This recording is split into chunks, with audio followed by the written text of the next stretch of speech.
Here. Thanks everyone for coming out tonight. I see some new faces again, so very exciting. We'll go around and introduce ourselves. Bridget Mancini, Ravalli County Fire Adapted Communities Coordinator for the DNRC. Anna Bateson, Fire Prevention for the Bitter National Forest. Mike Kemp, Bitterroot Valley Board of Realtors.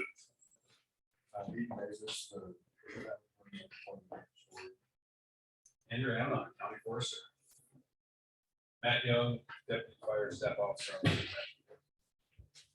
I'm Lieutenant Victor Volunteer Fire. Laura Jackson.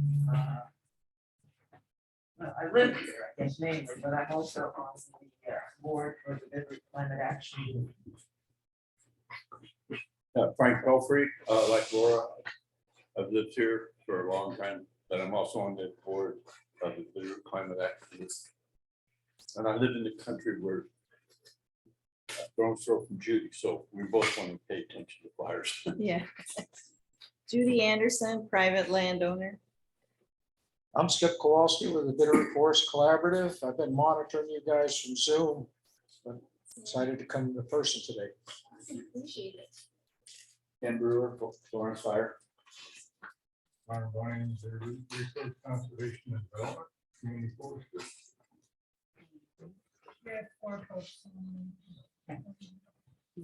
Introduce yourself. Sarah Alderman, new resident to the area, but most of the places I've lived are very rural and very well known for our fires, unfortunately. Thanks for coming. All right, we'll hop on the Zoom. Let's start. Michael, do you want to start off for us? Introduce yourself and maybe tell us where you're coming from.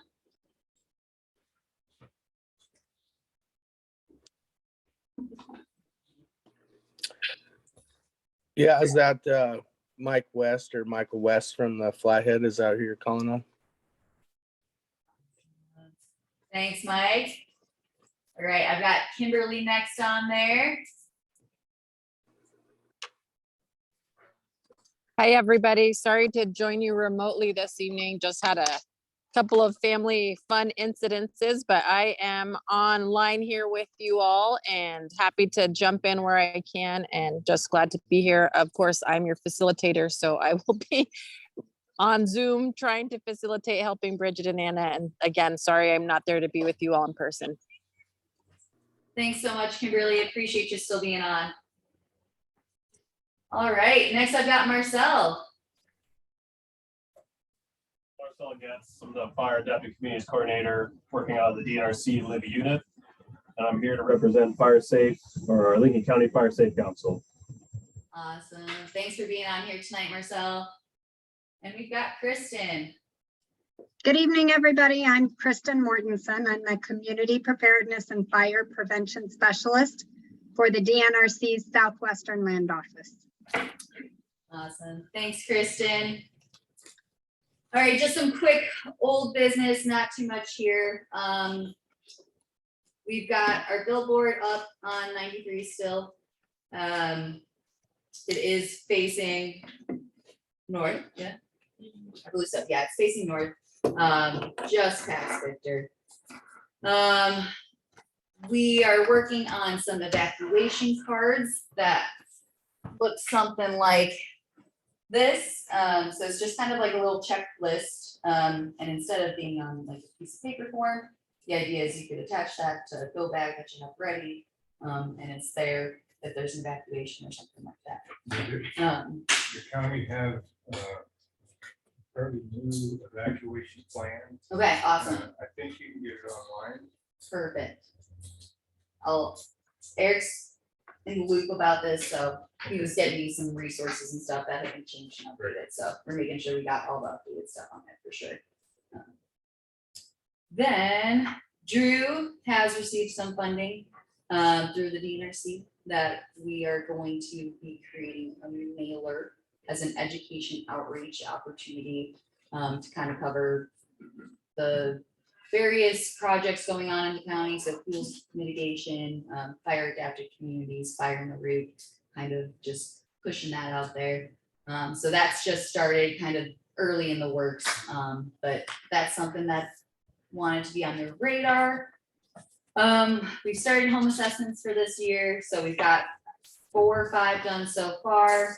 Got 3 more scheduled and then a couple still pending, waiting to hear back to get scheduled. CWPP funding update, the request for proposal has been released to receive funding to update our community wildfire protection plan. The funding committee did meet last Friday to start discussing the application process and getting that in the works. So our goal is to have a draft by the end of June.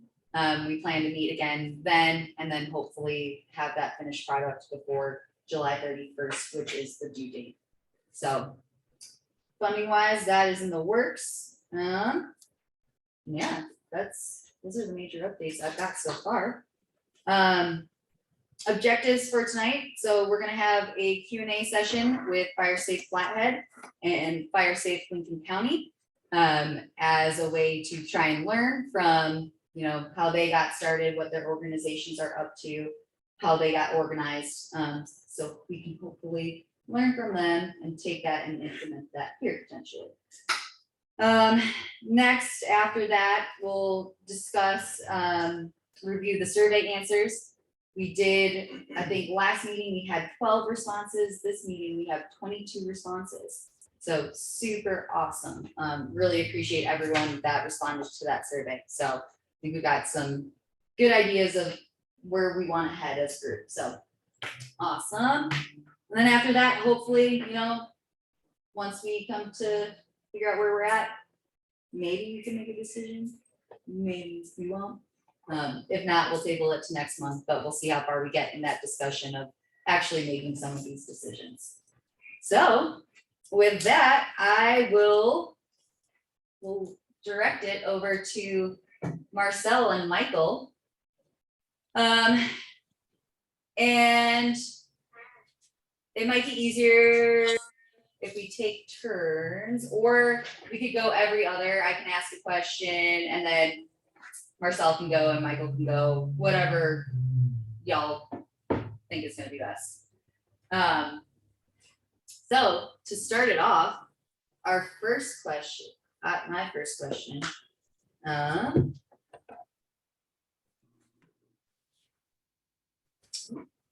Of course, I lost the page. When was your organization started and who spearheaded the creation of your organization? Okay, a little background with me. I started with the council about 3 years ago. I don't have all of that information. I would prepare it, my bad. But I do know it was started in the early 2000s. There was a couple commissioners and sheriff stewardship coordinators within the county that started talking amongst the different fire departments here and realized the need to start collaborating. From there, they kind of had a rocky start, not a lot of attendance, and through trial and error, and I guess having these meetings to discuss what's working, what's not, it's been able to kind of develop itself as we get towards now. And the past couple of years, it kind of switched from being a information sharing to more of a collaborative effort to start tackling some of these projects on our landscape. And so we're pretty happy with it now. We have representation from Forest Service, the state, our local fire departments, the NRCS, Fish and Wildlife will hop in every now and then, our commissioners, the mayor. I mean, it varies throughout the season, especially what our topics for discussion will be. But no, it's been going for about 20 years, I believe, but it really started getting up and going in the past 5, I believe. Awesome, thanks, Marcel. Yeah, and then again, I'm Mike West. I'm an assistant fire management officer on the Tally Lake District in Kalispell. You know, I'm on the fuel reduction side of the house. And yeah, for us, it was really the instigators of Fire Safe Flathead was Bill Swope and Carol Daly and they administered the private lands grants here that, you know, through the Montana DNRC to help reduce fuels on private lands in the home ignition zone. And Bill and Carol were also part of the Lincoln County group early on at their inception. And they approached myself and Allie and Lincoln Chute with Flathead County, and, you know, identified the need to start up a group. So they were really the you know, helped us get going early on. And early on, we were kind of modeled after the Lincoln County group. And then we've been active since 2016. So I think it was late 2016. So, you know, 5 going on 6 years now. And it's been great. And then I think I would just echo what Marcel said about the participants, or, you know, we get quite a few homeowners association presidents or interested folks from the community through the fire chiefs to, you know, NRCS. Just echo what Marcel said there. Thank you. So with that kind of, you know, who are the key players and who kind of really helps to support the council and keep your organizations running? Yeah, so for our council here, right now, currently Jennifer Nelson, our county forester, she's kind of the rallier. She's, I wouldn't say she's in charge of the council, but we all know secretly she is. We don't try to combat her on that. But we try to have representation from each agency. And so right now we have Jake Jurassic, who I believe just became the forest AFMO for the Kootenai. Logan Sandman, fire management officer for the DNRC Libby unit. And then just kind of random, like I said before, random commissioners, fire departments, depending on the topic. But those 4 main, and myself, I guess I should say, it's the 4 main of us that kind of put the meetings together and send the invites out. We have a website that was made that we now dedicate to supporting this council as far as where to store our meeting notes for the public to have access to, as well as for us when we forget what we were talking about a year ago.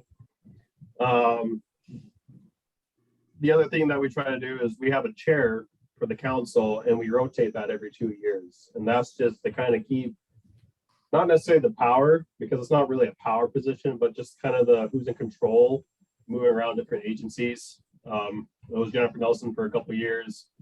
Logan Salmon just finished his 2-year session, and now Jake Jurassic with Forest Service is the chair until the end of this year. And then I think from there it rotates to myself or back to Logan. That's also not a concrete, I guess, layout. It's just what's working for us now. If we start getting more active members from other agencies that are there every month, that are engaged and helping out as much as they can, then we'll probably start offering them roles as far as the chair goes. But it's just kind of flexible at this point. Awesome. Thank you for that, Marcel. Yeah, and I'd say for us, it's been Allie Welling with the DNRC and myself. So instead of having a rotating chair, Allie's been in the hot seat since our inception, and then I'll back her up if she's unavailable or has a conflict for a meeting.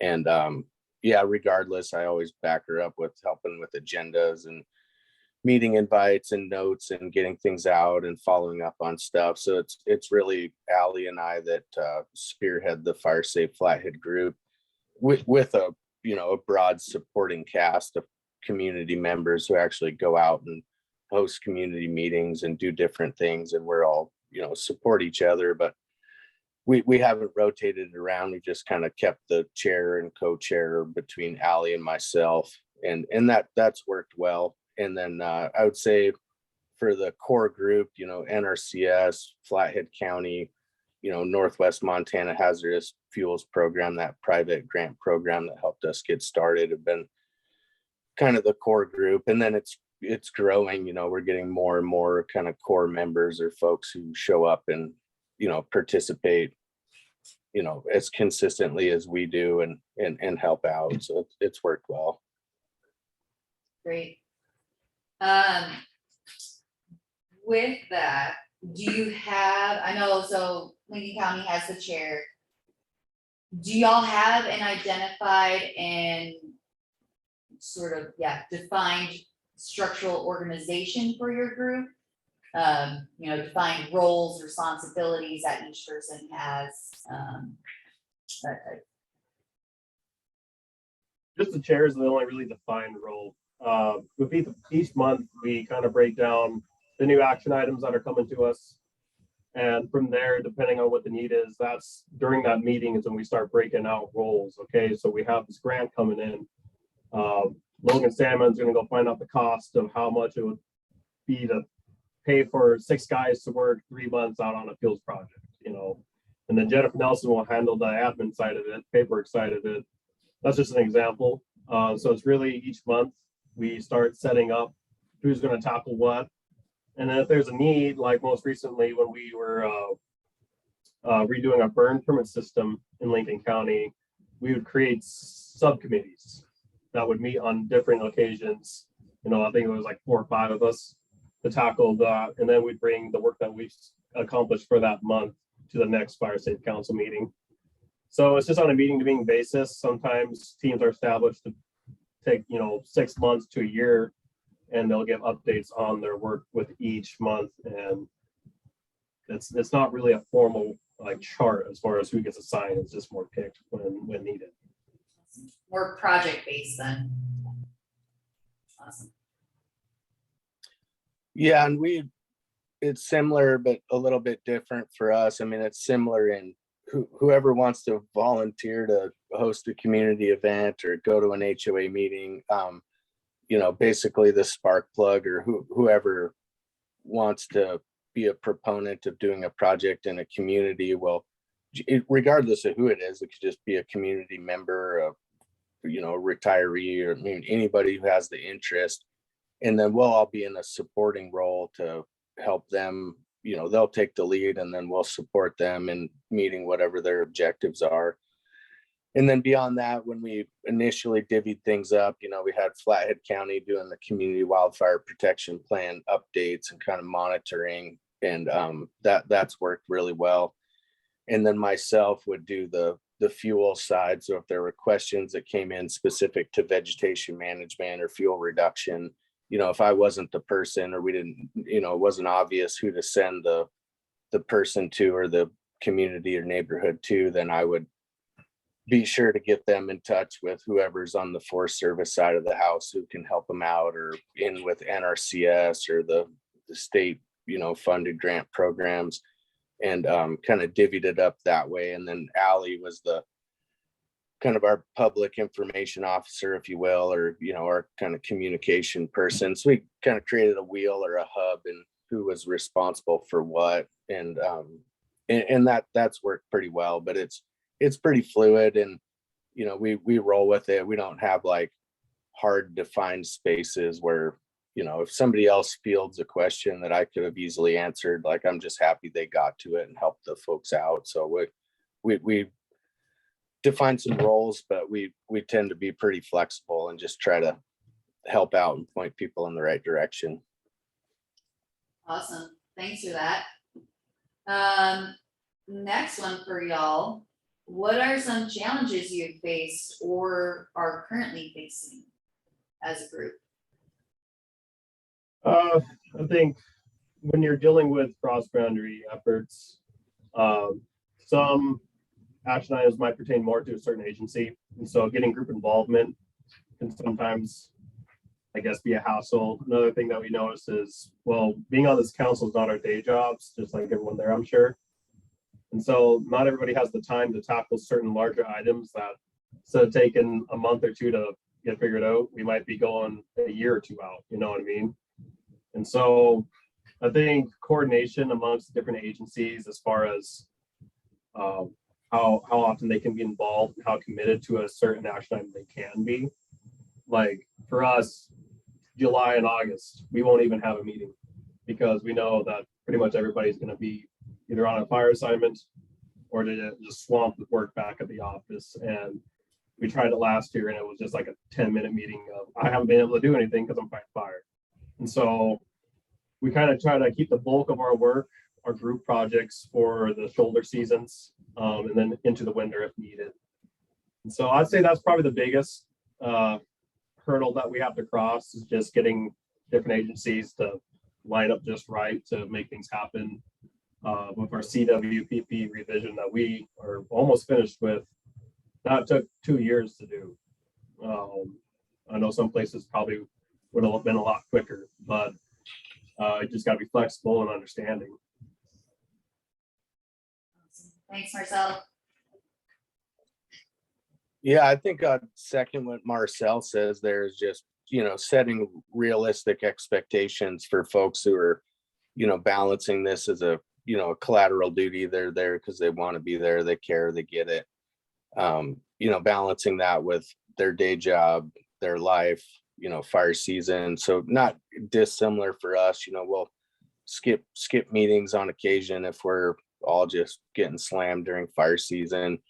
And same thing, we've even skipped, a meeting over December, over the holidays where folks are trying to kind of reset and spend time with family. So I think for everybody that's involved, and same for us, Marcel, don't feel bad about your CWPP update taking 2 years. I think it took us every bit of 2 years to get through the last CWPP update, because we didn't contract it out. We did all the work in-house between the agencies and the folks involved. So yeah, I think setting realistic expectations is smart, and knowing it's going to take a little more time than how fast folks would like things to play out.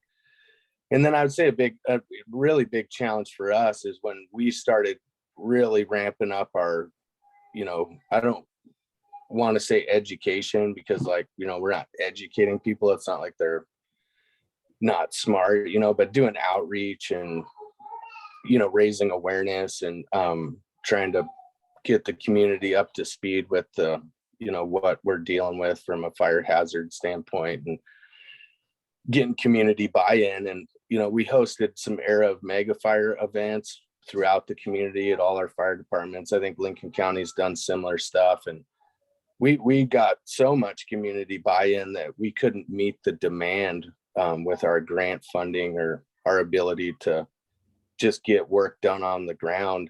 So that's been a real challenge for us the last couple of years. Hopefully that's changing now that we've, got some Joint Chiefs funding, and, hopefully some other additional funding will start coming through with the Infrastructure Act, et cetera, and the emphasis on fuels. But that's probably been our biggest challenge, is we drummed up so much interest, and then folks just went on waiting lists, in the private sector community members, when they sit on a list for a year or 2 years and there's no funding, kind of no ability to respond to the need or capacity, they just move on or lose interest or figure out how to do it on their own.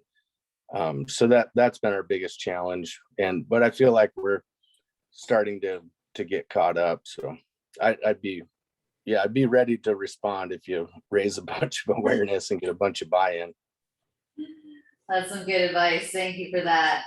Appreciate it. With that, what are some of the key lessons that you've learned through creating this organization, getting the council started, all of, education and outreach? Any big lessons that stick out the most to you that you think would benefit us moving forward?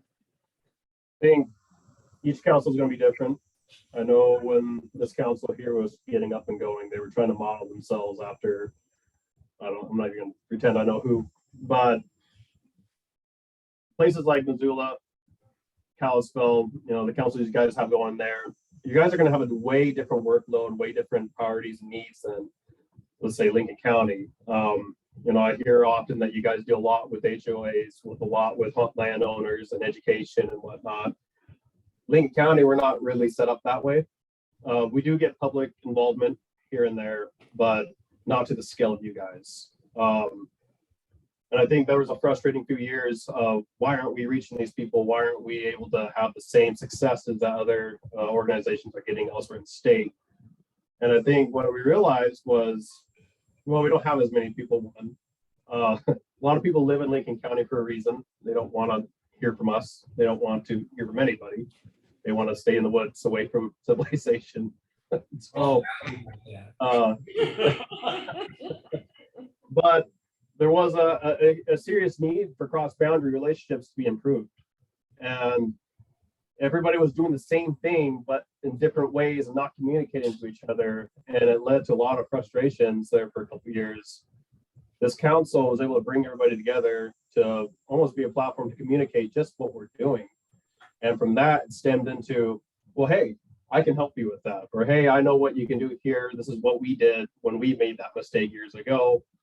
And it's kind of, we kind of molded it to be our own, what fit our county the best. And now I'd say we're just getting to the point where outreach and education is now more of a focus. And so now we're, like Mike alluded to, Aramega a month ago, we're going to a lot more public meeting or events with a booth and handouts and information, grant information. I made a video with Jordan Copen, who I'm sure most of you know, pertaining to one of our fuels mitigation projects that was funded by the Montana Forest Action Plan that was just outside of Troy, and no one in Troy even knew what the hell it was. And so this video is a way to help explain what we're doing and communicating that. And so we're getting there. We're just not quite to the scale of those more metropolitan areas. Awesome. Thanks, Marcel. Yeah, and just to make sure I remembered the original question, could you repeat that one more time? Yeah, lessons you've learned that kind of stuck out to you the most that may benefit us going forward as a group. Yeah, I think I don't know if it was a lesson learned, because it was a conscious decision when we started as a group, but it was to not be a decision-making body, or, you know, take minutes and vote on things. And, you know, it was just really a grassroots collaborative effort. You know, everybody communicate and help share information and coordinate. And I think in hindsight or retrospect, looking back, I think that was a really good decision. I think it's off-putting for community members or folks of the public you deal with if they're like, wait, you're a group that's making decisions that affects me, you know. And it's like, no, we're not, you know.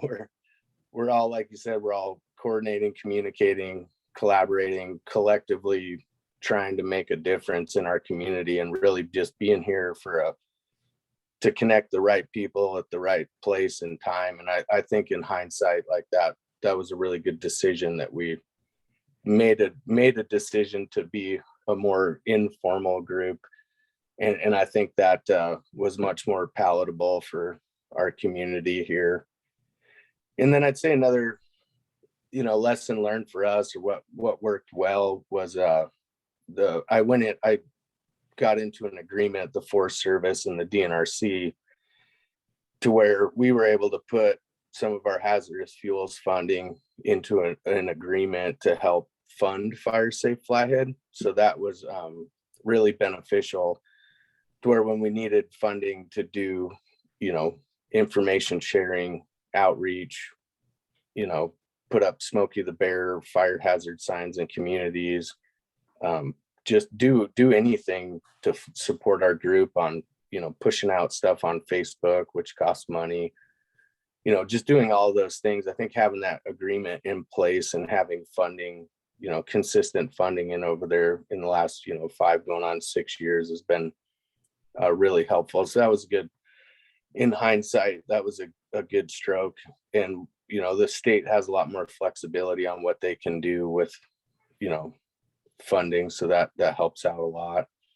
And then I'd say another big, you know, I guess a lesson learned for us is and I already alluded to it, but is if you really go after it and you really do a good job of engaging folks and getting the buy-in and the support to do more of the things that, you know, I think we're trying to do, and what your group's doing, is just be ready for it, because it's already a collateral duty, and it just, you know, just brings on more and more and more. So I would just say, yeah, be prepared to respond with getting people out to visit their properties, you know, I don't care if I'm the first one that can get out there, I'll show up and, you know, give them my thoughts and communicate with them and tell them what's going on. But, you know, I'd say that's probably the biggest thing that's bit us with folks not really buying what we're selling is when they show up and they engage and they want to move the ball forward in a positive direction. And like for us, a month goes by in the blink of an eye, but for somebody in the community, if a week goes by and nobody showed up, nobody called back, nobody emailed back, nobody followed up, like, you know, that's pretty challenging. That's kind of a big black eye. And I think that's something we've done really well, but that is a lesson learned that I would caution you guys on, is just be mindful of your capacity, or be honest with them. Like, hey, you know, we're super busy. You know, it might be a month or two before somebody can make it out to talk to you. But then once a month or two goes by, make sure somebody actually gets out there and follows through. Awesome, appreciate that.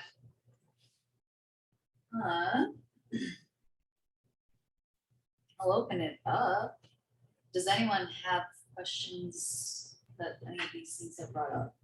Yeah, and I would say for me with the introductions, there were some folks I could hear really well, some folks not so much. So if you could repeat the question for Marcel and I think that'd be really helpful.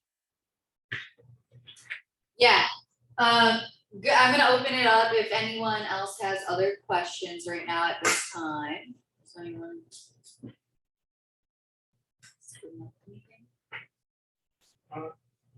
How large is your more active core group? And how many representatives from the general public are actively involved? To repeat that for y'all, how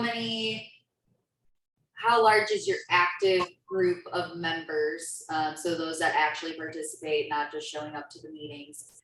And then of those individuals, how many are actually from the public versus agencies? So for us, we send out, I think, an invite to 52 members, and we get an average of 15 to 20 each month. It's usually the same 15 to 20 people. Like I said, mainly more of the leadership from the Forest Service, state, and some fire chiefs from some of our more fire departments that are more involved with what we're doing, as well as Brent Teskey, he's one of our commissioners, a couple of grant folks like Ashley Duran or Gary Keddish. I'm sorry if you don't know any of those names, but there's diversity within who comes each month. And that's normally they keep coming back because we keep giving them action items to do. And so they kind of have to go back to tell us how they're progressing. It's kind of a trap, I guess. But they're actively involved. The public, on the other hand, we don't have a huge public turnout. They are public meetings, of course, but very rarely do we ever get the public involved. If they do, it's because on our agenda we would put discussion on a timber sale that's around this community. And some of those people that live there might come to learn more information on what's going on with that, or a new grant that we can start utilizing for fuels mitigation. But it's, I mean, versus probably what Mike sees is not like that here. Thanks, Marcel. Yeah, I'd say for us, we've got a pretty good mix. I'd say it's, you know, there's 7 kind of agency government type folks of one capacity or another, whether it's Fed, county, state, NRCS, that kind of that core group and are super active, you know, or, you know, show up all the time and are really engaged. And then, you know, and then we probably get, you know, it can vary significantly, but I would say on average, we probably have more members of the public participating than we do with the agency folks, with HOA presidents to just interested community members, or, you know, we'll have folks that just show up out of the blue and are curious about, you know, what's going on. And I would say, you know, our mailing list, I know it's well over 100 folks. I'm not sure if it's 200 or not, but you know, so when we are sending out our notes and updates and information sharing, I mean, our email list is pretty extensive and it's reaching quite a few folks. And then it's really tough to gauge how many folks, you know, access our information on our website. Maybe our web developers, or, you know, I guess we've never looked into that, but yeah, I'd say it's, you know, it's not uncommon. We've had meetings with, you know, 20, 30 folks to, you know, really 10 folks. So I'd say we fluctuate somewhere in there from 10 to 20, depending on the time of the year and how busy folks are. But yeah, and I would say that part of our challenge is we have a lot of folks who are just here in the summertime or the winter time, and that's when we're the least active. And we've kind of recognized that there's a lot of our community that we're missing out on when, you know, we're not having meetings during fire season, and that's when there's smoke in the air and more folks are here and they're more interested. So, you know, I think it'd be nice to reach more folks in the summertime. But Awesome, thank you. Yeah, go for it. Sure. What's your mechanism in place for working with money? And I'm not talking just about large sums of money, but any group is going to have small monies that have to go out. And what's your mechanism in place? I don't think either one of your 501(c)(3)s, but what is your mechanism in place to work with money, especially even the smaller sums that would be essential to keep a group moving? yeah, I can answer that, at least for Fire Safe Flathead, is that, and I think I touched on this earlier, but just to reiterate, is we have, I didn't, the Flathead National Forest put funding into an agreement with the state of Montana. And then the state of Montana is able to use that funding through our 6-party agreement, which is, you know, it's complicated, fire protection offsets. It's kind of a state level blanket agreement. So we kind of tiered to that agreement, and I was able to put, I think we've invested $30,000 in Fire Safe Flathead since we started. Because like you said, I mean, groups need funding to function. And once the funding went into that agreement, you know, we were able to actually pay state wages at the time when Allie was our facilitator and laid off during the winter. So she could work part-time over the winter doing Fire Safe Flathead stuff. And then we use that funding to, you know, pay for anything from pamphlets to, you know, renting space or buying the rights to Arrow Mega Fire so we could show it at the fire department. So it's really Forest Service funding going to the state of Montana, and then the state can, you know, spend the money to support the group. That's the path we chose. I don't know if Marcel has something different going on, but No, that's very similar to what we do.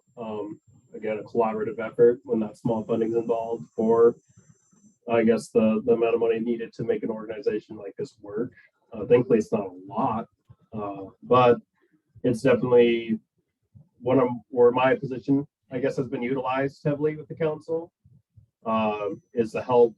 My position comes with its own budget that's dedicated towards supporting groups like our Fire Safe Council. So we do lean on that quite heavily. But then again, we also, like Mike alluded to, we'll go to the Forest Service. I go to Allie or in the Kalispell unit.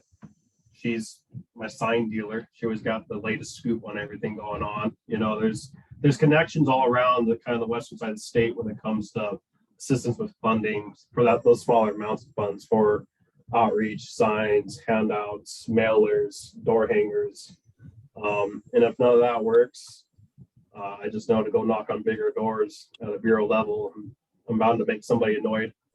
They'll give me money to shout out, but it's a collaborative effort for sure. yeah, and whoever provides the funding, the state, they just have less red tape to go through to spend it. So it's a workload for them to go through the procurement and kind of tie up the loose ends to, you know, make it all work. But you know, they have a lot less hoops to jump through to support the group than I do. So they're kind of taking one for the team And there's kind of trade-offs, like we provide the funding, but then they have to do the legwork to buy the stuff and follow up with receipts and balancing the book. So it works out much better for us to have the state do it. And I didn't catch your name, sir, but did we kind of allude to an answer for you, or did we just speak gibberish? Who does that for the state? Is that Ally for you guys then? Can you ask that? Yeah, it's Ally for us that does that side of it. Yeah, the agreements between the Flathead National Forest and the Northwest Land Office, DNRC, and then Ally's got a card and she can buy stuff, and she sends me the invoices and submits the paperwork in the system, and then I just get in and approve it on my end that, yeah, this is legit. It's to support Fire Safe Flathead. So it takes a little bit of legwork on both of our parts, but it's Ally that does it for us. Yeah, and it's a combination of myself and Logan Sandman, the fire management officer here at the unit. We kind of share that responsibility together. I think it's on a lot smaller scale than a place like Missoula or Kalispell, of course, but again, it's communicated through the council meetings. And the same thing, we have pro cards that we pay for it, and we can easily justify it through purchases for our Lincoln County Fire Safe Council. Awesome, thank you. Well, So on a related question. So you're using money that's internal to either the Forest Service or DNRC. Have you gotten any external funding from grants that are intended to support the Fire Safe Council, FEMA grants or anything else? And if so, who receives the funding and how do you manage that? So for Lincoln County, my position, my whole role with the council is grant funded, or it was. It's not anymore, but that's how it started. That was strictly internally with the state, along with my supply budget that came with it.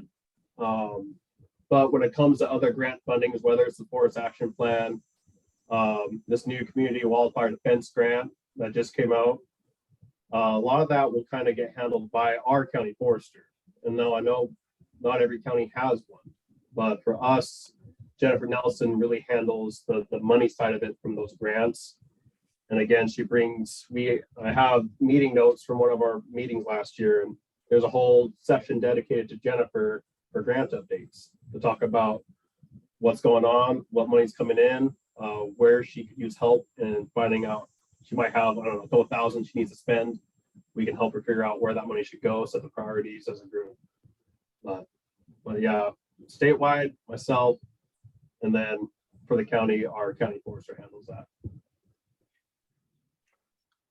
Yeah, and I would say for our group, we made a conscious decision, like I said early on, to be pretty informal and not stand up a Fire Safe Flathead 501c3 where, you know, we're our own nonprofit. And like, we've thought about going that way and back and forth a few times and have always landed on not doing that. So we can't receive funding as a group from federal, from entities like the FEMA grants. It's my understanding, like as Fire Safe Flathead, we're not the recipients of grants. We're kind of self-funded through state Forest Service, I think, like Marcel's kind of articulating.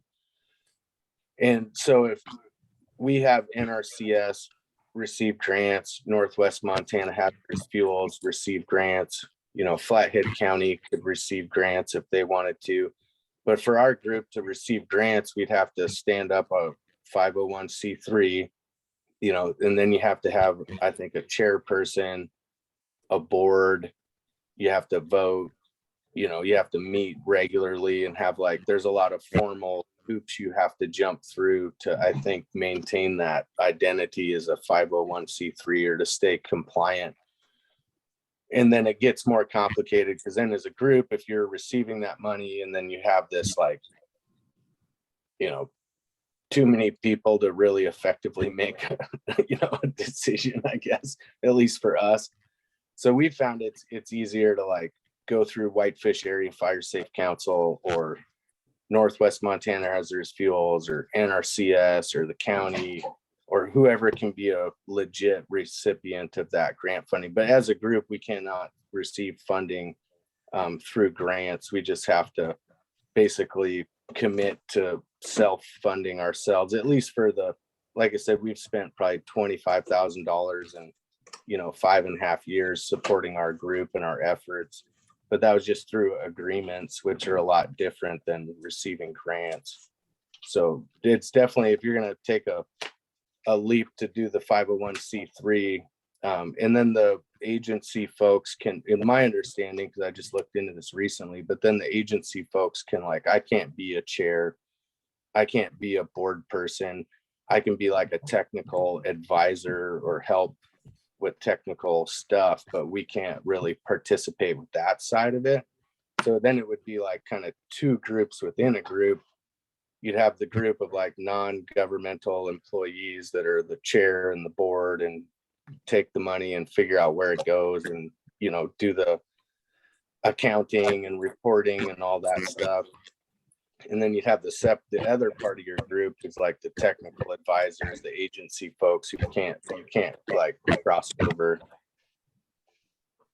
Yeah, and I need to go back and reword what I said too. No, our fire adaptive Kootenai or our fire state council here, we don't receive grants to the group either. It is exactly how Mike said it. We'll collaborate in our meetings to say, okay, the state's going to put in for this grant to target this area.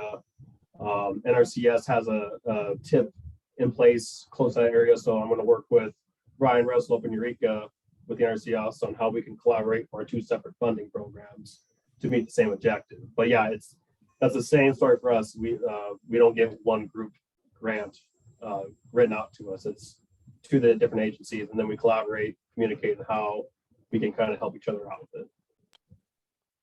But I think it's pretty flexible, if there's I think any group can become a 501c3 and, if they jump through the hoops and they have the skills and ability to receive grants and administer them on the ground, I don't think there's any constraints to like who could start a group in a 501c3 and start applying for grants. You just have to jump through the hoops and, and kind of trial by fire, kind of figure it out as you go. I haven't been through it, but my understanding is, I think, having looked into it recently, I think it's probably $10,000 to $15,000 kind of upfront cost to stand up a 501c3 and, go down that road. And then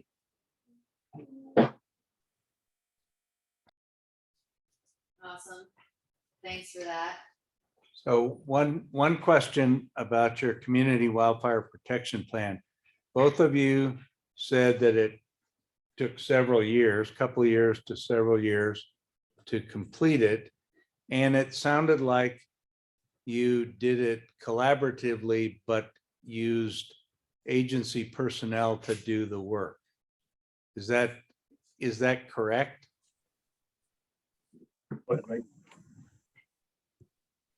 Yeah, I would say for us, we just got we had our original, we have multiple layers of CWPPs. I mean, a community wildfire protection plan can be any community. It doesn't need to be a county or it's easy. Folks kind of bite it off by county because that's kind of the easiest jurisdictional boundary to figure out. But even within our county, we have other community wildfire protection plans, like for Whitefish Area Fire Safe. Whitefish has its own CWPP that's recognized and legit. The North Fork community up by Glacier Park and the Canadian border, they have their own CWPP. So you can have overlapping community wildfire protection plans. And then when we got our original kind of Flathead County wide community wildfire protection plan. That was the first version of that was completed in 2005 and signed off on by all the commissioners and all the signing folks that make it valid. And then that was done through a contractor. Originally, it costs money, but if you can get grants or other funding sources to pay a contractor to do it, then they'll do the bulk of the legwork of hosting meetings and getting the science people involved and the fire behavior analyst and like, you know, figuring out that whole side of risk assessments and that stuff and priority areas. And then they'll work with the agency folks to kind of move the ball forward. But like all of our projects, I mean, we're public servants. Like I work for the public. So it's never like we never intend to do anything in a vacuum. Sometimes it appears that way or happens that way. But you know, then we go host public meetings. So then we take this community wildfire protection plan on a traveling road show through the community. We put it out in the press. We go to all the, you know, have open house meetings with the public at all the different community, you know, fire departments, and really try to get the community participation and community buy-in from anybody and everybody. And that can be varied. I mean, it just kind of depends on, you know, if people review it and they're like, hey, yeah, this totally makes sense. I don't need to go to that meeting, or they review it and they're like, you know, I'm not really sure about this. I want to take the time to go there. You know, that's highly variable. So we had our original one, 2005, and then we did an update in 2011, which was again done through a contractor, and was done in a much more expedited manner because you're under contract and they have certain time limits to get it done in. And then when we did the 2020, 2021 update, I think is when it was signed, we decided like, you know, we don't want to bring in a contractor because we want to take more time to really think about this and flesh out the details. So we actually did it in-house, and it just took longer, but I feel like we ended up with a better product, and it still required, you know, that community outreach and collaboration and public meetings. So if that answered your question. Yeah, ours was kind of similar. Ours is a county-wide community wildfire protection plan. And over the course of 2 years, we actually, as the council, first started with breaking our county into 5 geographic areas. And then we separated, had our own CWPP meetings with assigned members to that who wanted to be involved. So we started with each geographic area. So one night we'd have like the Yak geographic area. And so the fire departments within that geographic area, Forest Service districts, state, whoever was involved with that GA would go to that meeting. And that's where we discuss where lines of defense would be put, where priority project areas would be established. We try to get the top 3 project areas per geographic area, but we also have the list goes up to like 15 or 20 projects after the top 3.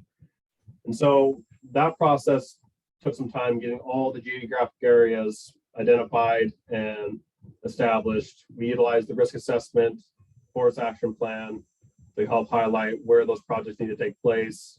And it was all in agreement. And that's why it took so long was so one fire department might say, actually, you might say that, but I work out there and that's not how it is. We need to come back and talk a little bit more about what we're doing there, that kind of thing. So now we're to the point where all the and this was all done by governing bodies, by the people on the council. The only thing we contracted out was the actual writing of the CWPP. And that was handled by our county forester, Jennifer Nelson. We had all the information, contracted out a writer. He wrote it up. We just reviewed the final product a couple of weeks ago. And I think this month is when we send our revision of the CWPP out for public opinion. I think there's 30 days slotted for that. Once we have it back, we'll then discuss the results of that public opinion sharing. And then hopefully there won't be too many changes needed before we finalize it and send it on its way.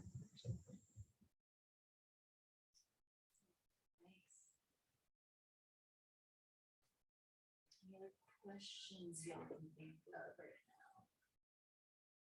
And how was that contractor funded? Who pays for the work that you just described when it wasn't contracted out? You just get agency time. allocated as part of your job? Is that how that gets done? Y'all want me to repeat that, or did you hear that? Yeah, you'll have to, I heard part of it. Yeah, where did you get funding for contracting out the WPP update? And, oh, and if you didn't have funding for it, did you just use agency time to do that work? Well, who paid? Where did the money come for the contract? And the parts that were done without a contract, how was that done just out of agency time? Did I capture that right? Yeah, with us, the only thing we contracted out was the writing of our CWPP, and that was through a grant. I can't tell you which one. I wasn't there for that. But the rest that was done with the council, we would have these meetings during work hours. And so we would establish one day out of the month to meet from like noon till 4 and have these meetings on the clock. So it was hourly wage that paid for the collaboration of that.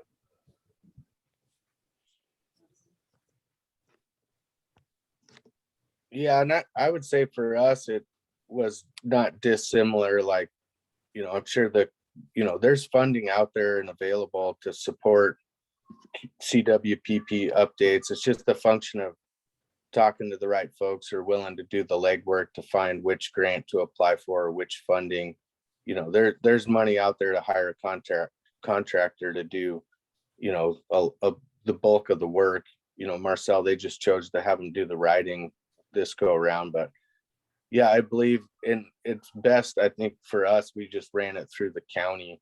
So they would apply for a grant, you know, get the funding, hire the contractor, do the quality assurance, you know, pay the contractor, make sure they hold them to their timelines. But if I'm recalling correctly, you know, 2005 and 11, you know, that's a ways back for me. So I believe that's how it worked. And then this last go around, yeah, it was just, you know, everybody that was part of the community wildfire protection plan kind of core group that at least got the solid draft together to send out to the community for public input and comments.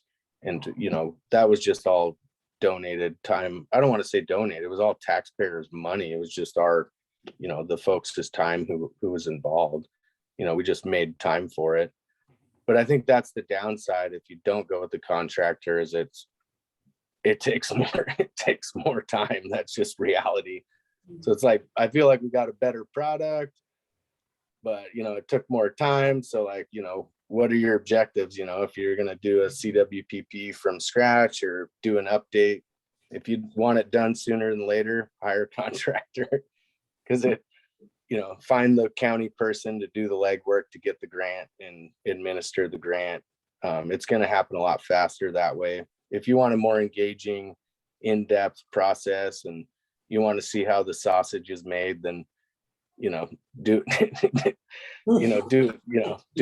in-house, but just realize it's going to take longer. But there, you know, there's a lot that's gained from that, and relationship building and understanding of each other's, you know, agencies and groups, and, you know, who likes to do what and why and how and where.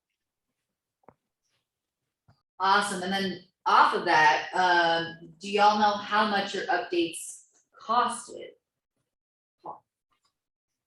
I could not give you that information now. I could get an answer for you this week though. See, yeah.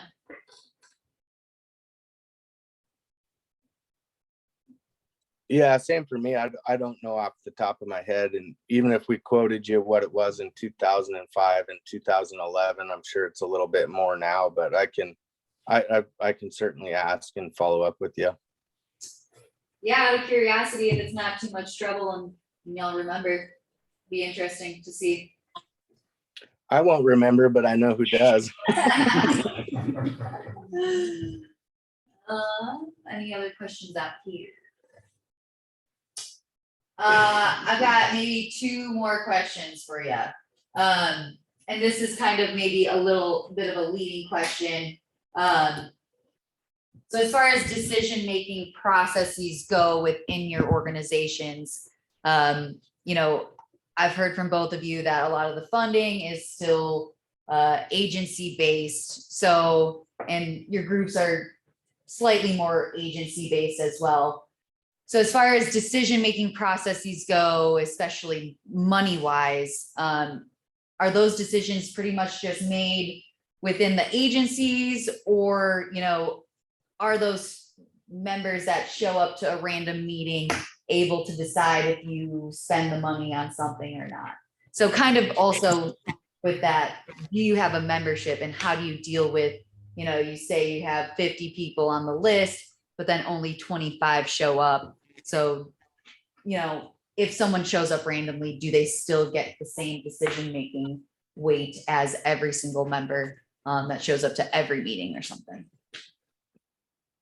Okay, So so, yeah. Marcel, I can jump on that one. I think I've got a great, recent example is like we have somebody, Richard Hindler from Whitefish, who just showed up, I wouldn't say out of the blue, but like I'd never met him before. He shows up at our meetings. He's like, hey, and within I think 2 or 3 meetings, he's like, hey, I want to host a meeting in Whitefish for the community and X, Y, and Z, and this is why. And nobody said no. Everybody in the group was like, yeah, sounds good. If you want to do the legwork and it meets the intent of what our mission is, then we're behind you. Who do you need to show up, when and where, and we'll help you out. And how much money do you need? And we just do it. We don't. And again, just to circle back, like we're a collaborative group. We're not a decision-making group. So like the only decision for me is like, because I'm the one approving those invoices that come through. Like, is it meeting the intent of what our group is doing? And if it's hosting a community event in Whitefish to, raise public awareness of, grant funding and fuel reduction and fire risk, I mean, it's all in line with what we do. So there's no second guessing on my part whether I'm going to support that or approve that. We just said yes. Like, you're willing to do the legwork and you're, we'll support you, and we just do it. Yeah, and we had similar recently with the Arab Megafire video that was shown in Libby. This guy showed up at our meeting. Again, I've never seen him before. His name, can't remember his name, but he was the head of the climate group, the local climate group here. And he just, same thing. Hey, I want to put on the Arab Megafires at the theater here. And here's the cost of what it's going to take. I can't pay for it all. Is there any way you can support this? And then we were able to, as a group, collaborate on, the county will pay for all the tickets, so it's free admission. I handled the outreach, paid for mailings, hang-ups in town on all the businesses, social media, that kind of thing. And then we had Alia Welling come over, and she was the main speaker with the microphone for the whole show to take, because we had a Q&A session afterwards. And I've never seen that guy again. And so there are going to be people that are going to come and go for sure. It's usually because they need help with something. And then it's just, sometimes they get shot down. Sometimes it's, yeah, we can support that. If they come to us and say, at the end of July, they want to do a showing of the film of Ben Eureka, we're probably going to be like, good luck. None of us are going to be there because we're fighting fire, that kind of thing. And then to circle back to the first part of that question with the different fundings, I believe, can you repeat the first half of that there that you asked? I was getting, just as far as funds go and spending them as a group, does everyone's decision have opinion, or does it have equal decision-making weight? Yeah, it's definitely, and that I guess could lead to some of the frustrations that come with this collaborative group. Is it might get tabled because no one could come to an agreement, or didn't have an answer to what they can contribute, or if they could at all. And so at the end of each meeting, we'll have action items from past meetings around robin to kind of go back over that. And so sometimes that will circulate through that for a couple of months until we finally say, all right, we need to get this done. So can we do this or not? Because if we can't, we're going to move on. If we can, we should get that figured out now, whatever means possible. But yeah, it's never a dictatorship. It's never a you need to pay this much or you're not gonna be involved kind of deal. Yeah, I would second that. I would say, yeah, everybody has equal weight. Our meetings are open to anybody in our community all the time. And yeah, so I'd say they have equal weight. I'd say where, good ideas kind of fall flat is when folks show up with ideas and need funding to do something or want something to get done, but they want someone else to do it. It's kind of like, it really boils down to capacity. I mean, it doesn't seem to me like funding is really the limiting factor. It's just like, okay, yeah, we support it, but collectively we have to decide if we have the time and capacity to pull this off and be effective. So it's never really the funding being a constraint for doing this type of stuff. It's just people's time and capacity. And if whoever steps up and has a good idea and wants to be the spark plug and kind of take the lead and ramrod it, like, we'll all get behind them and we'll do our part. But it takes quite a bit of time and effort to spearhead some of these efforts. So it kind of depends on who's proposing it and how much time they want to, invest. Yeah, and that's kind of where my position became helpful. I'm the same position that Bridget is to you guys. And they found a use for my position kind of being the boots on the ground for our council, because my day job is countywide coordination. And that could be anything from grants or setting up projects or outreach and education, or I'm making videos now. I had to teach myself how to use a freaking camera. I'm still learning, it's molding my position to fit the need of the council to the best it can. And so, and again, not every county has a Bridget or myself, but it seems Bridget's kind of doing the same thing in your county. I don't know the whole history of it, but I know she's been working hard to get this council going, up and running. And so that's where this Fire Adaptive Communities Coordinator position can be utilized a lot. Is you guys come to meetings, you got a bunch of action items, but you can't do it because you're the chief of a fire department or you're a commissioner, whatever it is. Bridget can now, if she has the time, take that on, coordinate with her local partners, and then give updates on her progress at each meeting, so on and so forth. Awesome, thanks. So that was really great comment, Michael, about capacity, because definitely we are not short of ideas here. We've got so many wonderful ideas to implement here, but capacity is definitely a limiting factor to getting a lot of that done. So I think that's a really good point. One last kind of question I've got for you, and it might be two-part. First part, if you could go back and change one thing, what would it be? And if there's one thing that you could have that you think would make your council most successful, what would that be? First part, if you could change one thing, what would it be? Well, I can't really speak for that, for the first part of that question, again, because I've only been here for a couple of years and I kind of came in just as things start working fairly smooth for the council. I'm sure there are members of the council that would love to have this stage right now to tell you what they wish they could go back and change. I do know the main issue they had was the coordination aspect and the communications between the different agencies on what we're all doing and working together towards a common goal that just wasn't there. And so I guess I will twist your question to more of a, now that we have established good cross-boundary relationships, we're able to achieve more by coordinating funds, coordinating projects, where they line up, what their end state is looking like, and how each agency can have a role in that. I know if you talk to Jennifer Nelson or Jake Jurassic, that's something that we're very proud of. And I'm sure that's because it stemmed from a lack of that coordination in the past when this whole council thing started up.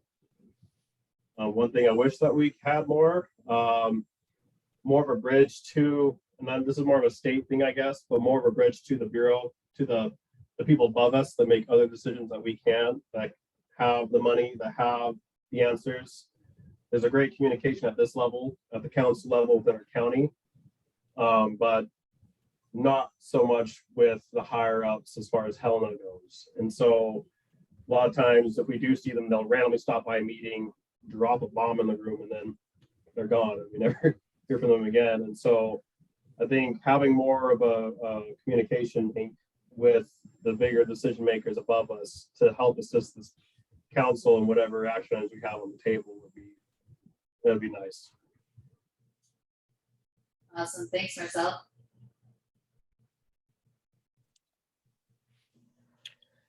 Yeah, I would say for us, I mean, like you got to have, I think if we had to, do something different, and I don't know that we could have, but it would have been nice to, is like, you could have an employee, an agency employee, doesn't really matter what agency. I mean, it could be a member of the public who's funded through grants. I mean, just a person that's passionate about this stuff and is, willing to do the legwork, like dedicate, like, it could be half-time to a full-time 40-hour a week, 20 to 40 hours a week, 365 days a year dedicated to doing what we're doing. And I think if we would have been able to have somebody with, their undivided attention, just, helping us out and moving the ball forward, I think we would be more effective. And I think we'd have that, added capacity to get us, I think we're in a good place, but to just move our ball further forward. So I think if we had it again, I'd try to push for somebody's, half-time or full-time position somehow, some way, to just, and they don't necessarily even need to lead the group, but just somebody to do the agendas, the meeting notes, the follow through, the communication, the community events. I mean, just one point of contact that everybody can go to all the time would be super nice. So we're not just as spread thin as we are, holding down our day jobs and doing this on the side.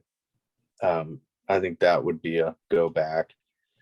And then I would say one thing I've had experience with, and I don't mind being on recorded meetings because I'll speak my mind regardless, but I found that we've never recorded a meeting. And I think that, I guess you guys have to make that decision if you're, going to do that long term or not. But I feel like not recording the meeting and taking notes and pushing those notes out to folks, I think folks are more willing to really say what's on their mind when they know they're not being recorded. And I think it just feels more genuine when it's not. And I've noticed in other parts of my jobs, on other meetings I've facilitated, recorded, unrecorded, they always seem to go better when they're not recorded. I think you get a lot more participation from the group.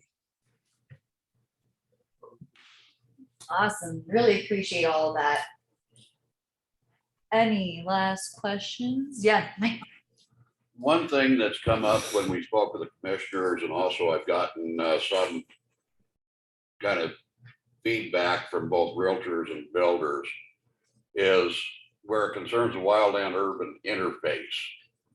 Have you experienced that, and how did you handle it? Yeah, that's a loaded question for sure. I think for us, that became the focus. We looked at the issues we had, and a lot of them that were identified by the Forest Action Plan, by the Montana Risk Assessment, and then having these meetings with our commissioners. What's the more achievable, action item? And is that treating the forest or treating the WUI? And that's kind of lined up right when we started doing the revisions to the CWPP. And so I think for us, that is the focus now, is the WUI, because they did bring that to our attention and we were in full agreement. And so now the CWPP, or LUA, too many P's in that lists the priority areas in each geographic area, and every single one of those priority areas are within the WUI, either around the town or around like Happy's Inn. If you've ever been there, it's this station way out in the middle of nowhere, but there's a lot more people moving there. And so and the commissioners like that, they support it, and they're a lot more helpful when you start doing projects that they're more in line with.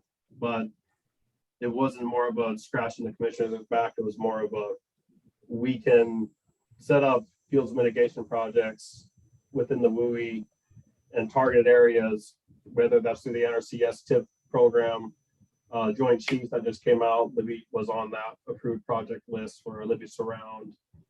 GNA, we have a GNA member, forester that comes to our meetings, and we kind of show the priority where cells could be set up that would impact positively the wildland urban interface. And so it's a lot easier for us to do that because we're not a metropolitan. We have Libby, Troy, Eureka, the Yak, which is just the Yak, and then Happy's Inn.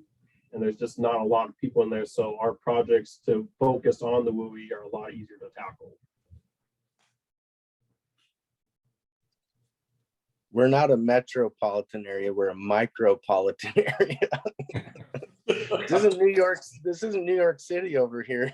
When you grow up in Libby, Kalispell, Missoula, or New York City, man. Yeah, we're getting there, but we're not quite there yet. But yeah, I'd say for us, we've had the community wildfire protection plan in place for a long time. And I think as that wildland urban interface community wildfire protection plan has kind of evolved over the years. But if you read into the details of like the Healthy Forest Restoration Act, which I think was passed in 2003, that allowed communities to develop community wildfire protection plans. And the original intent of that, 52%, I think, of Flathead County is federal land.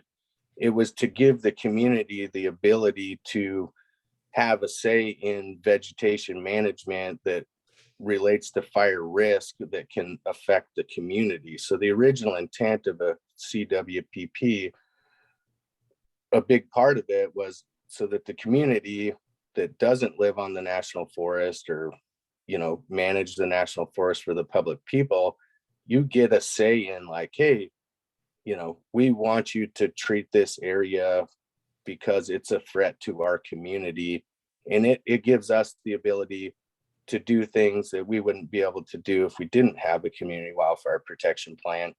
And it gives me, as a interdisciplinary team member that's helping develop projects on the national forest to protect our community, it gives me a bigger seat at the table to say like, no, we need to treat this area and we need to do it in X, Y, or Z fashion because it's a priority area within the community wildfire protection plan. And, these assets to the community, like communication sites, municipal watershed, our ski resort, which is a huge economic driver for the community. It allowed the community to come out and say like, hey, we want you to protect these assets from wildfire. So it gives the federal, the Forest Service, at least on my side of the house, it gives me a huge leg up on moving the ball forward. I think there's a negative connotation with it now where it's kind of evolved into other meanings or things to where it's like, oh, well, you're telling us we're in the wildland urban interface, so we're at higher risk. There's so many risk products out there. Like you can click on your home on the internet and it'll tell you what your wildfire risk is. And then regardless of whether you have a community wildfire protection plan or not, like the insurance companies are catching on to it. Community members are becoming more aware of like, hey, if I build a house in the forest, I need to be aware of wildfire as a risk. And these are the things I can do to mitigate it. And, I need to have more than one way in and out. I should have good ingress, egress. I need to treat my home ignition zone. I need to work with my neighborhood, my community. So I think it's super helpful. And I think we've had it so long, we've just never looked back. And it's been really embraced here. I don't think we've had any community pushback. So I don't know if that helps or provides some perspective. It could help some, but one of the areas that I'm seeing is we could get some pushback from possibly some realtors, some builders, and community members, which we've had before, which failed the 2009 plan. Yeah, that could certainly happen. I don't know that, I'm not aware of any pushback here from those folks. Like I said, it's more of like communication and awareness. And I believe don't quote me on this because I'm not a Flathead County employee, but I believe our county, like if you're going to develop in the wildland urban interface, which is basically a grossly a 1.5 mile buffer from the private lands going out onto federal lands. You know, if you're gonna build within the WUI, you know, they require you to have more than one ingress egress. So there's more than one way for firefighters to get in and out of your community, more than one way for people to evacuate if they need to. And then I believe the county requires in Flathead County for you to do fuels mitigation work before they'll approve your subdivision. So more often than not, you know, I'll see large acreages being thinned, and then pretty soon here's power. I just drove by one today, you know, hundreds of acres that I've been looking at my entire life, you know, were just thinned and thinned again. And now they're putting power in there and driveways. And so, you know, they require folks to kind of meet the fuel reduction work before they subdivide or before they build. It's a lot easier to cut the trees down and do the work before there's a house there.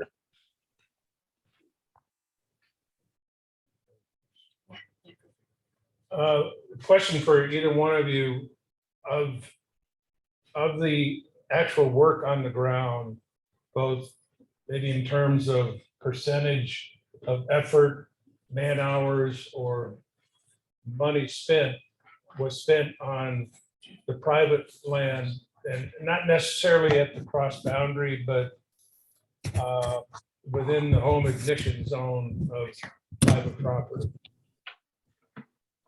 Yeah, so that's a great question. That's definitely become more of a focus, is the home ignition zone.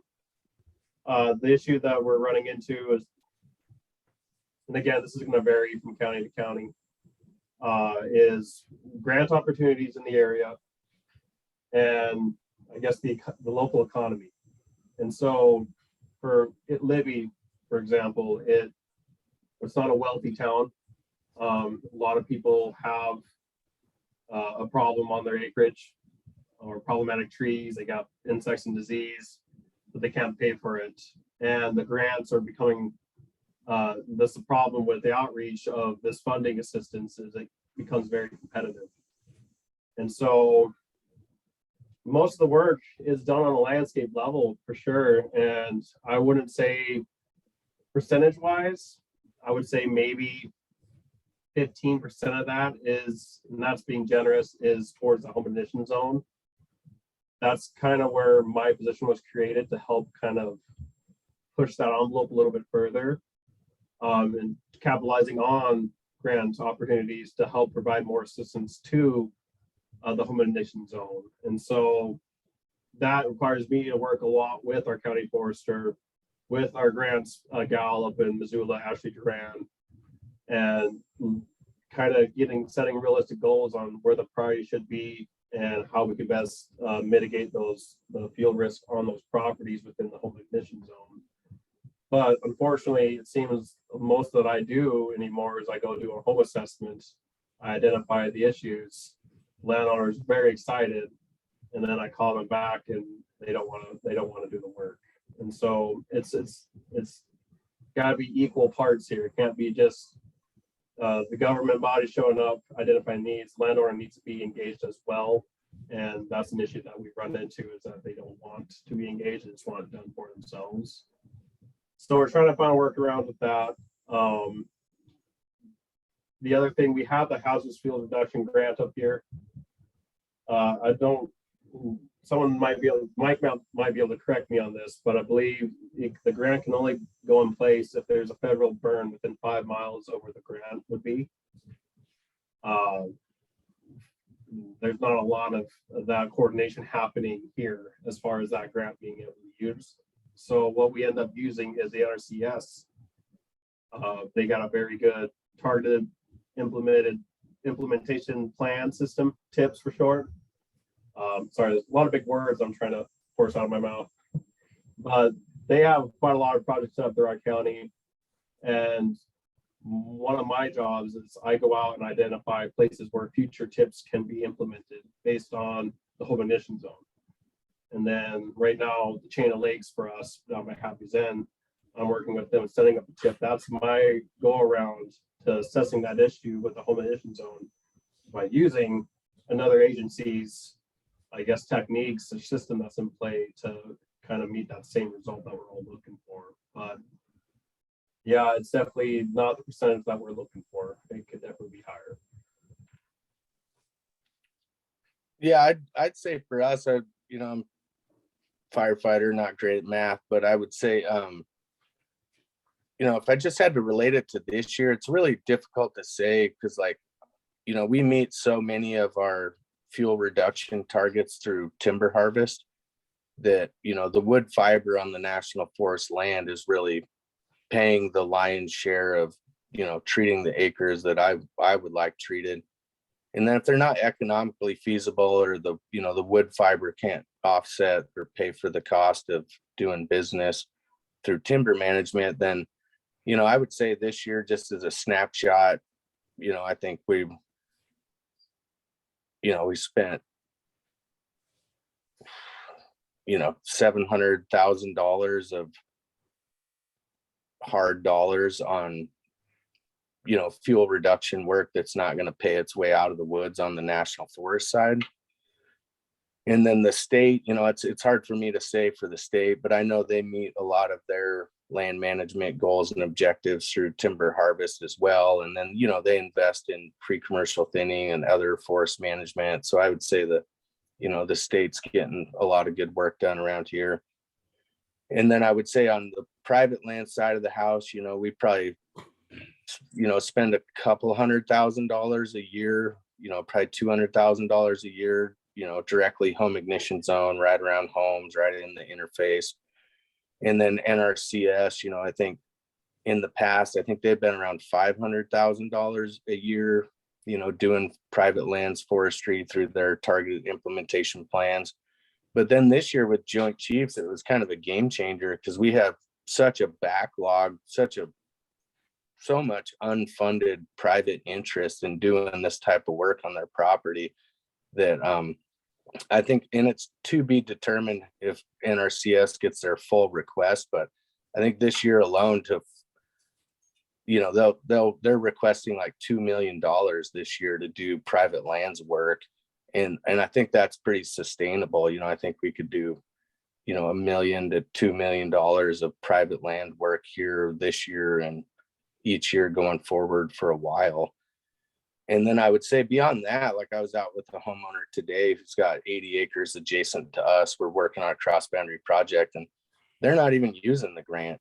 They've got enough wood fiber on their property to pay for the fuel reduction and, get a check at the end of the day. So it doesn't all have to be done through the grant funding. There's other folks here who are kind of like tired of being on the list and they're not a high enough priority to get to where they're just doing it out of their pocket, doing it themselves, hiring a timber contractor to come in and manage their stand. So there's a lot of work around this area that's getting done that has nothing to do with grant funding or government funding. It's just more through the economics of, there's good timber prices now, that could change here in a couple of years. So hopefully these timber prices stay strong and folks can kind of leverage the wood fiber on their property to help offset the cost. But, we also have mills that are within a really short, reasonable haul distance. So it makes Don't it have 20, that. yeah. We don't. So, it makes probably the break point I'm hearing from industry is like around here, if they've got, depending on the wood fiber, if they've got 20 to 40 acres, they can do it without funding.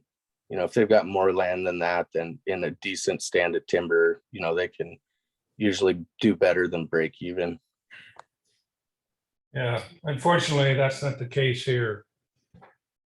And especially when we're talking about, well, for one, a lot of the community of Victor just doesn't have the wherewithal of the economic means to do the work on their own dime. And it's a challenge, one, just to get the word out, and we're short on resources to do the home assessments. So we'd like to do more, but again, we have a capacity constraint. And I was curious as to how you were able to meet that challenge in terms of recruiting resources with the time, interest, background, and training to actually do boots on the ground, actual home risk assessment.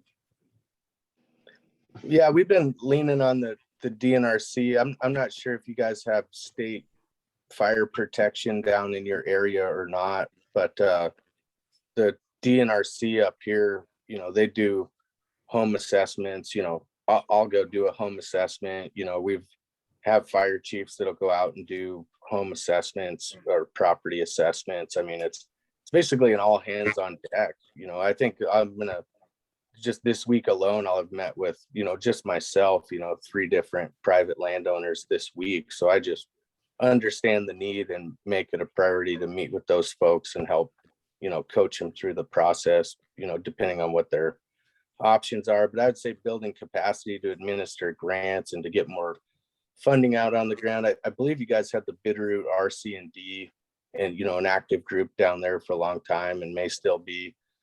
You know, we've similar through our Northwest Montana Hazardous Fuels program, you know, historically we've relied on, you know, retired foresters or retired fire folks or retired anybody that's got interest in doing this and still wants to dabble in it. That's really helped give us extra capacity. And then, you know, through the NRCS, I know they work with the state of Montana through an agreement. So they have the state, you know, DNRC foresters out, you know, helping write land management plans and helping engage with folks and get through the process. And then I believe they just hosted well, I don't believe, I know they did here locally. And I believe they had one other down in the Missoula area, but they're actually looking at contracting or hiring consulting foresters. So, you know, again, bringing in folks from the private sector to help us build capacity where we don't, you know, have to grow government to get it done. You know, we can bring folks from the outside in or all help out. Yeah, up here, we're actually trying to answer that same question. We had the same issue.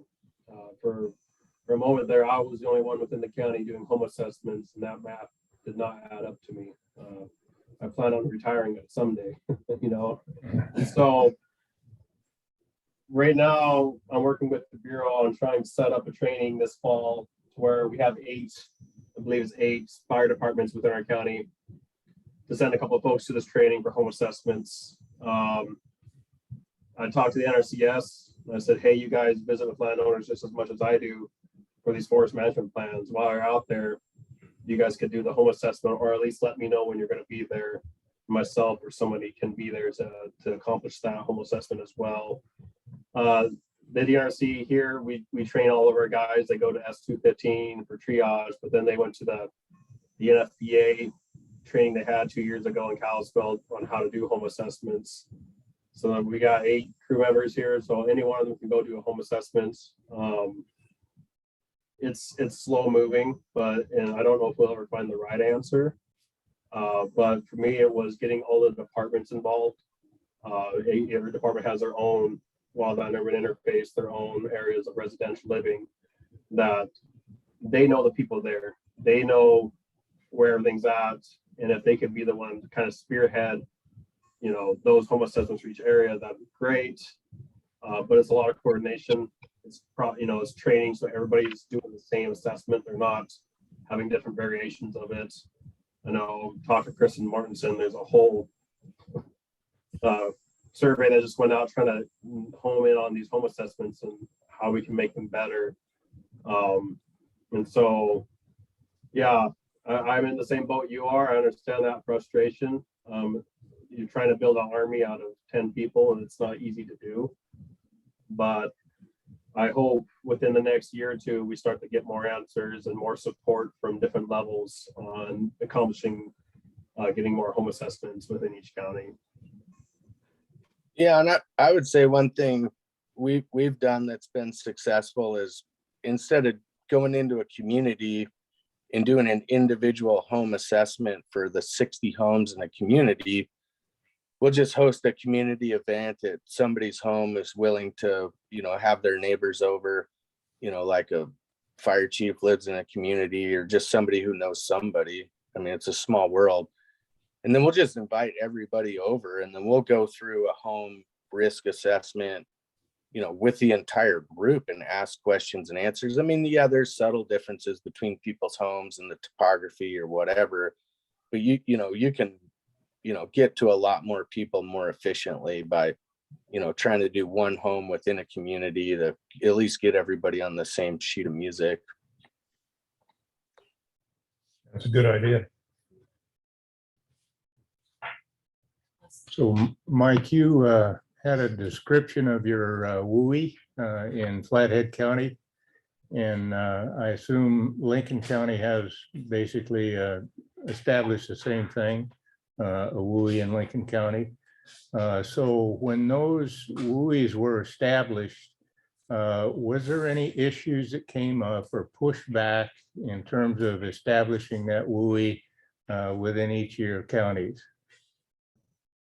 Well, we'll find out once we get to public opinion here this month, but within the different agencies, like how we set it up with the CWPP was having those different geographic areas meet and having them have a say in what the, you know, because mile and a half from the structure to wilderness, that's what defines the WUI, and we might miss an area. We have a bunch of random villages, I guess you can call them, all around the county. And so instead of, I guess, having little pockets of WUI, we were kind of, I guess, we stretched it a bit to connect some places through roads, through lines of defense that we established to connect the two places. And we never moved on from that geographic area until the entire group was like, yes, that is the WUI for this geographic area. In the end, when all 5 areas were done, we again reviewed it. We went through each one as a group all together this time. And that's when we brought in commissioners.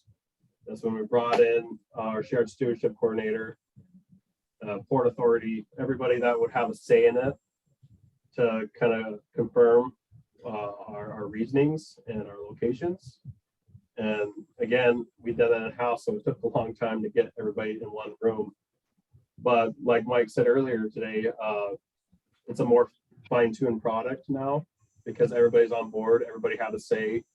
There shouldn't be anyone after the CWPP's release going, wait a second, why didn't we do this, or why wasn't this included? There was opportunity for everyone to be involved.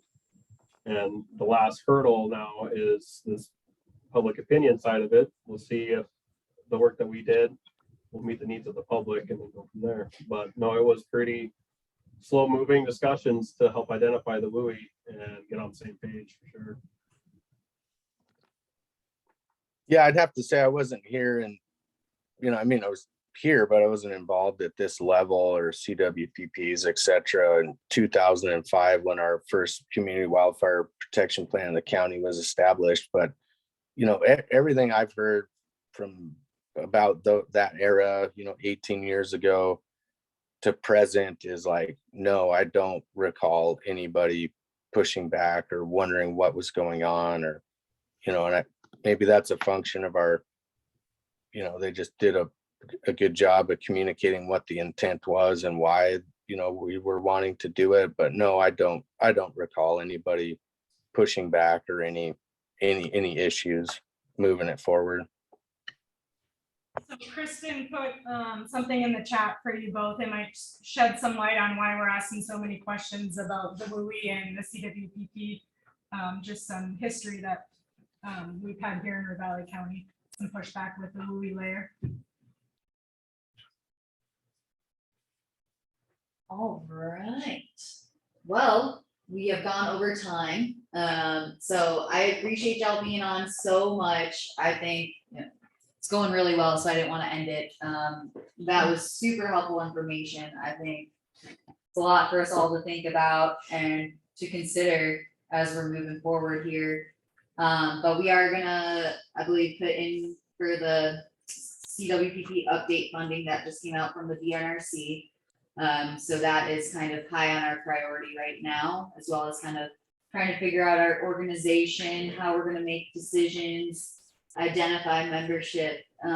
So yeah, thank you so much again for being here and for all your insight. Super helpful. Yeah, thanks for having us. I just will conclude with one thing that helped us a lot was by attending other council meetings. Logan and I try to get to the Fire Safe Flathead meetings when we can. I'm glad I was able to be here today. I'd love to come back when I'm not on the spotlight to just kind of listen to what's going on. But it's a great way to learn different ways that councils are approaching topics and problems and finding out what works best for your area. I know there's things that the Flathead does that we could never do here because it just wouldn't work. And I'm sure it's vice versa. It's just everything's going to be unique to the county. And so even reaching out to Mike, myself, if you have questions after this, I'm sure we'd be happy to help you or show up to one of our meetings and say, hey, this is what, we need some answers on. And I know it benefited us quite a bit. And so I would love to come back for another meeting next time you guys have it. Do you guys do it monthly too? Yep, which next month it will be July 12th. So that's the second Tuesday instead of the first Tuesday. Typically the first Tuesday, but with July 4th, we decided to move it a week back. So, yeah. Thank you. Yeah. All right. Thanks y'all so much. Appreciate it. Yeah, thank you. Have a good night. Guys, thanks. Appreciate it. All right. So with that information and with the time, we'll postpone going over the survey results and getting into this discussion quite yet. But I'll send out a follow-up email. And then next month we can plan to review all these things, kind of start the discussion, and we'll just dive right in, review the survey answers, and hopefully we can, start moving forward with these things. And again, funding committee is going to meet June 29th. Again, hopefully have a draft completed of the RFP for the CWPP update funding, and then working on that through July to make sure we get it in. Who is the funding committee? Just out of curiosity. I don't know what I heard. Funding committee, just calling it right now. There's 11 names on the mailing list, right? Yeah. Mhm. Byron's in there, Ken's in there, Roy Lee, Andrew, Matt. Anna, Wow. me. Drew. Yep, Drew. Yeah. All people with a big wallet. And then it is still open, so if anyone I'm not has. sure how I got into that group. Me either. I have no wallet. Is that here? We'll meet at the Bitterroot National Forest Supervisor's office, 1 p.m. Wednesday, June 29th. Yeah, we would have done it here, but I think you guys have a barbecue going on, so we moved it to the SL. It'd be part of the barbecue. Yeah. No, because that funding request is actually going to guide. That's what we're gonna get the funds for, so CWPP will then someone have to comply with that funding request. Is that true? Understanding? In other words, you ask for funds for the update to do certain things, and that's kind of gonna be what the CWPP does. So the primary use of the funds is going to be hiring a contractor to help facilitate the CWPP updates. There's a lot of, all the planning that goes involved, organizing community meetings, collecting all the information, analyzing it, putting it into written form or story map form. So the funding as far as that goes is really gonna need to hire that contractor and then. And it's all going to the county. Correct, exactly, yeah, it'll all go to the county, so it doesn't come to us. Is there a contractor in mind right now? There is not, the DNRC did put out a request for information, and there is a list of recommended contractors. And they have a bunch of information on each one of them in there, which I will, I can, in my follow-up email, I can put the link to the RFP. And on that RFP page, the There's the list for the contractors, so you can access it there. But the I'll- contractor doesn't need to be selected until after we've been awarded. Correct, yeah, yeah, so we won't need to have identified a contractor prior to applying, which is nice. There's a lot of information on each one. Some of them are like 17 pages long, just their information, so. And I think there's about 6 or 7 of them that responded with information, so. Is that closed now? Are I they still believe- adding? I believe it's closed. Yeah, I'm not 100% sure on that. Well, that is all I have for the evening. Does anyone else have any comments, questions, concerns? That was helpful. Awesome, yeah. Yeah, I'm glad. They were really funny, good information. Nice.